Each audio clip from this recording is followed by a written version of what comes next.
Assalamualaikum. This is Adil Hussain. Welcome to my YouTube channel GAH English. Guys, आज का हमारा topic है semi vowel letter. Semi vowel letter किसको कहा जाता है? आपने पढ़ा होगा कि इंग्लिश अल्फ़ाबेट क्या होती है। उस इंग्लिश अल्फ़ाबेट में 26 लेटर्स हैं। उन 26 लेटर्स में से दो किस्म के लेटर्स हैं। First one is voile and second one is consonant. भाई, ये सेमी वॉइल लेटर कहाँ से आ गया? देखें, जो 26 लेटर हैं उनमें से 5 वोवेल लेटर थे और 21 कॉन्सोनेंट लेटर थे। ये जो वोवेल लेटर आए वो थे ए ई आई ओ यू। कॉन्सोनेंट जो 21 लेटर बच रहे थे वो रहे कॉन्सोनेंट लेटर। अब हमारी बात चल रही है सेमी वोवेल लेटर पर।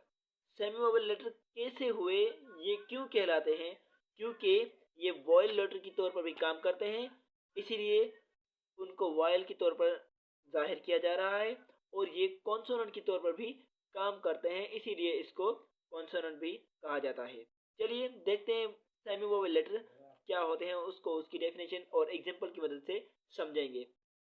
The letters that do the work of vowel as well as the work of consonant. वो हरूफ जो वॉयल की तौर पर भी काम करे और कॉन्सोनेंट की तौर पर भी काम करे, तो हम उसको क्या बोलते हैं? सेमी वोवेल लेटर बोलते हैं। For example, W and Y are called semi vowel. तो चलिए चलते हैं उसको मजीद समझने के लिए। Note, if semi vowel letter comes before any word is called consonant.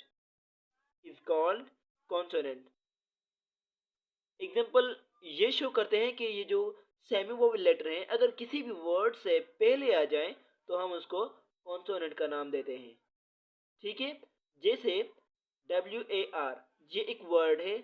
यहाँ पर W सेमी वोवेल लेटर है, पर किसके तौर पर काम कर रहा है?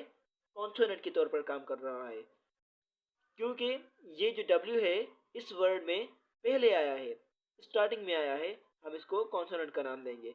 इसी तरह से YES, यस, यहाँ पर भी Y एक वर्ड में पहले इस्तेमाल किया गया है, पहले लिखा गया है, तो हम इसको क्या बोलेंगे? ये Y एक सेमी वोवेल लेटर है, बट ये कॉन्सोनेंट के तौर पर काम कर रहा है। तो चलिए आगे चलते हैं। नोट नंबर टू में ये बात चल रही है कि if semi vowel comes end of any word called vowel letter. अगर सेमी वोवेल लेटर किसी भी वर्ड के बाद में आ जाए, किसी भी वर्ड की एंड में आ जाए, तो हम उसको क्या बोलते हैं? वॉइल लेटर का नाम देते हैं, हम उसको वॉइल लेटर बोलते हैं। कैसे? For example, FLY, fly. इस फ्लाई में यहाँ पर जो वाई एक वर्ड की एंड में दी गई है, एक वर्ड की लास्ट में इस्तेमाल की गई है, हम इसको क्या बोलेंगे? वाई यहाँ पर वॉइल है। SHY, यहाँ पर भी वाई वॉइल की तौर पर काम कर रहा है, जबकि ये वाई जो है सेमी वोवेल लेटर है, लेकिन यहाँ पर वॉइल के तौर पर काम कर रहा है, क्योंकि ये एक वर्ड की एंड में आया है, इसीलिए हम इसको क्या बोलेंगे? वॉइल बोलेंगे। इसी तरह से सेम ही, KNOW, यहाँ पर W भी सेमी वोवेल तो है, लेकिन वर्ड की एंड में इस्तेमाल किया गया है, हम इसको क्या बोलेंगे? ये वॉइल है। उम्मीद है कि आपको ये टॉपिक बहुत अच्छे से समझ में आ गया होगा। Don't forget to subscribe for more exciting content like this video if you found it helpful.